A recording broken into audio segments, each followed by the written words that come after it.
तेरा है हक के शहीदों,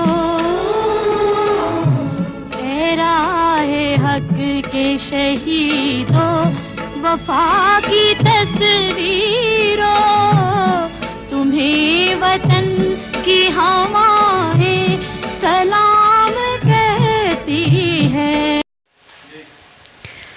वतन की हिफाजत करते हुए गेहल के लेफ्टिनेंट अरसलान आलम सती ने बहादुरी से लड़ते हुए अपने वतन पर अपनी जान निछावर कर दी और जाम शहादत नोश की। इसी सिलसिले में ताज़ियत के लिए आने वालों का तांता बन गया। पाकिस्तान तहरीक इंसाफ मरी के रहनुमा और साबिक तहसील नाज़म सरदार मोहम्मद सलीम खान और दीगर रहनुमाओं ने इनके घर जाकर शहीद के वाले से इज़हार ताज़ियत की और अरसलान आलम की कब्र पर जाकर फातिहा ख़्वानी भी की और इनके वालिद के साथ साथ रहे। उन्होंने मरी के इस अजीम सपूत की वतन के लिए शहादत एक अजीम कुर्बानी करार दी, जिनको 22 साल की उम्र में इस अजीम मुकाम से अल्लाह ने नवाजा। इनकी कुर्बानी ता क़यामत याद रखी जाएगी।